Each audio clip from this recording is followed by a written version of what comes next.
Hi there, thank you so much for purchasing my digital writing process board. I'm really excited to share some tips and tricks with you today so that you can best utilize this product in your classroom.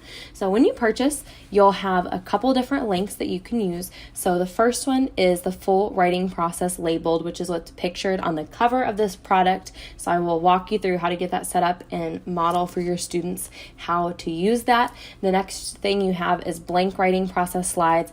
That's for if you'd like to teach the steps of the writing process, whether you're doing it gradually as you and your class are working through them, or just to use them as examples, however you'd like to use them, they're preset for you.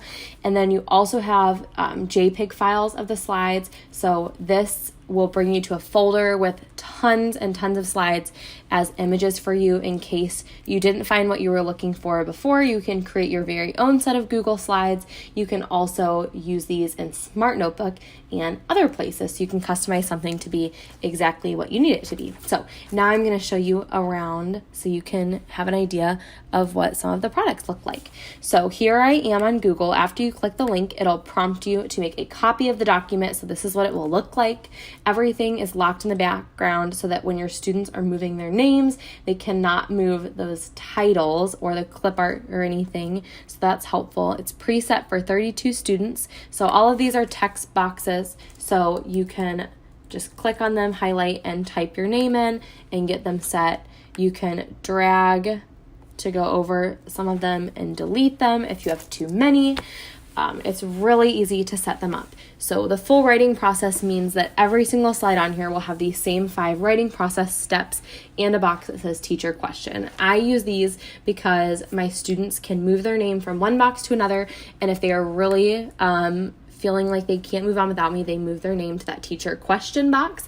And if I have an open seat at my small group table, then I can easily call a student back and I know exactly who needs me without there being a line at my table at all times. So it really helps them to be problem solvers and independent.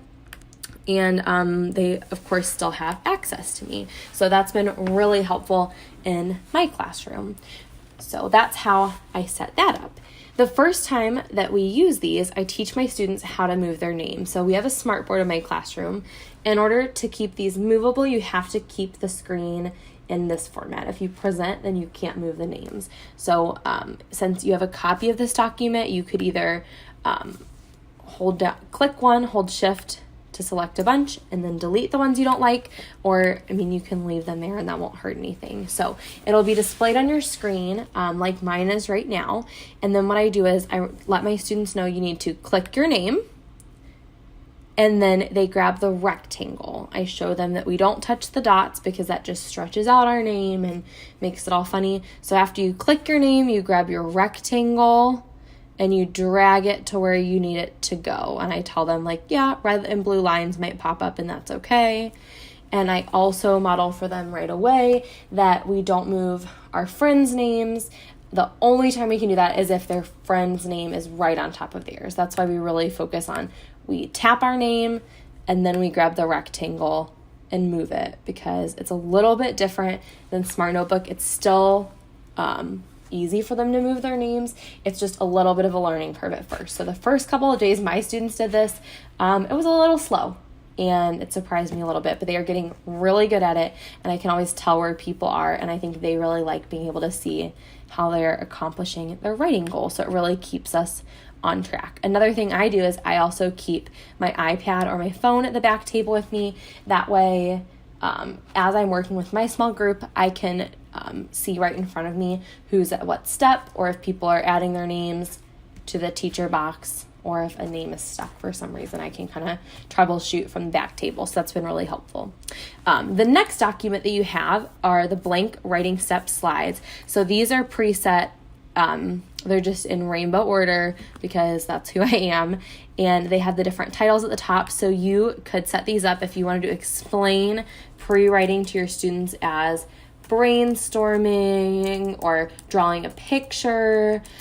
You could do this in a really age-appropriate manner for whatever grade that you teach. You could put pictures on the slide to show the step for exactly what kind of writing style you're doing. So they're really versatile. So they go through all the steps of the writing process straight from the choice board that we were looking at before. and I include a teacher question just in case you want to define to students what you'd like to have them prepared with if they come up to you with a question. And then there are just some blank slides that say writing process in case you'd like those. And then the last link that you'll get is one called Slide Images. So this folder is a little bit overwhelming, but I felt like this was the best way to organize it. So how I did it is I just did it by sections on the slide. So maybe you're thinking it's just easy for your class to do 3 slides because you teach a younger grade, and in your eyes, you're thinking my students can either be on planning or writing, or they can need help from the teacher, and that would be the simplest and most effective way to do it for your classroom. So there are just picture slides in here, so you can open one up. These are view only, so you can't mess anything up, but you can download them if you like them. What you will do if you like these slides is you can download at the top, and then you could insert them into a PowerPoint slide if that's your style. A Google slide, you could download these and put them as a background of Smart Notebook and do the same thing where students could move their name around. What's great about Smart Notebook too is that you can right click and lock this so that students can't move it. Same with your title. So it makes it really easy for your kids to use. So there's a ton of options.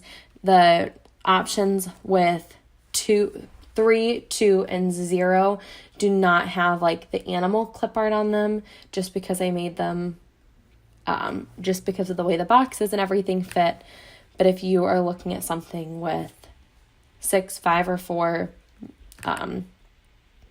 there are more upper elementary options with just the pencil and the writing process label, and then there are animal ones. And I try to mix up what color the animal is on every time. That way it isn't always the same in case you like a particular animal. So there's a ton of different options on here. You might just kind of have to look around a little bit or play around with one and then kind of figure out what works best for your classroom. So there's a little overview of what will be included for you and how to use it. If I wanted to insert a background here, you could click background at the top. And then if you have that file in your drive or on your computer, you can look for that image and it'll put it right into the background so that your students can't mess with it, which is really helpful.